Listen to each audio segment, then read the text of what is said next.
ప్రజలందరికీ విద్యుత్ స్మార్ట్ మీటర్ల విషయంలో మేము చేసే విజ్ఞప్తి ఒకటే, ఈ మీటర్లు చాలా ప్రమాదం.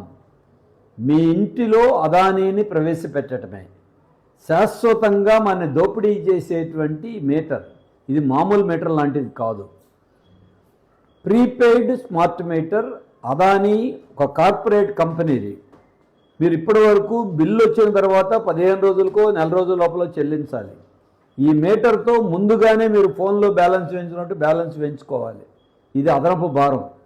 అంతేకాదు గంటకి రీడింగ్ తీస్తారు, గంటకి రేటు నిర్ణయిస్తారు. పగలొక రేటు, రాత్రి ఒక రేటు. ఇది ఇంతకంటే దుర్మార్గం. మరొక వైపున మీటర్కి అయ్యే ఖర్చు 9,000 మనమే 93 నెలలు వాయిదాల్లో చెల్లించాలి. మళ్ళీ 6 ఏళ్లలో మళ్ళీ ఆ మీటర్ పనిచేయదు, మళ్ళీ కొత్త మీటర్ పెట్టుకోవాలి. అంటే ఇక శాశ్వతంగా ఈ మీటర్ పేరుతో విద్యుత్ పంపిణీ సంస్థలోకి అదానీ సంస్థ ప్రవేశిస్తుంది. బాగున్న మీటర్లు ఎందుకు తీసేయాలి?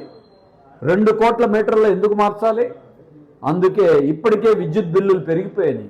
సర్దుబాటు ఛార్జీల పేరుతో ఏనాడో వాడుకున్న కరెంటుకి ఈరోజు బిల్లులు వేస్తున్నారు. ఇది దుర్మార్గం.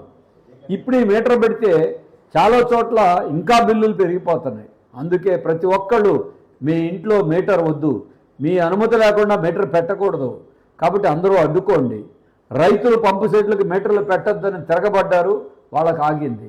మీరు గతంలో మనమందరం చెత్త పన్ను రద్దు కావాలని పోరాడాం, రద్దు అయింది. ఇది ఆదిలోనే మీరు మేల్కొనండి. స్మార్ట్ మీటర్లు పెట్టకుండా ఎదుర్కోండి.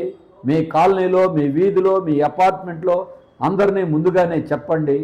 అట్లాగే 2వ తారీఖు నుండి ఇంటింటికి వస్తాం తొలి అడుగు పేరుతోని తెలుగుదేశం కూటమి ప్రజాప్రతినిధులు చెప్తున్నారు. మీ వీధిలో వచ్చినప్పుడు వారిని కూడా నిలదీయండి. స్మార్ట్ మీటర్లు ఆపండి అని అడగండి. అంతేకాదు కరెంటు బిల్లులు తగ్గించండి అని అడగండి. దీనికి వ్యతిరేకంగా పౌర సమాజం అంతా స్పందించాలని మేము విజ్ఞప్తి చేస్తున్నాం.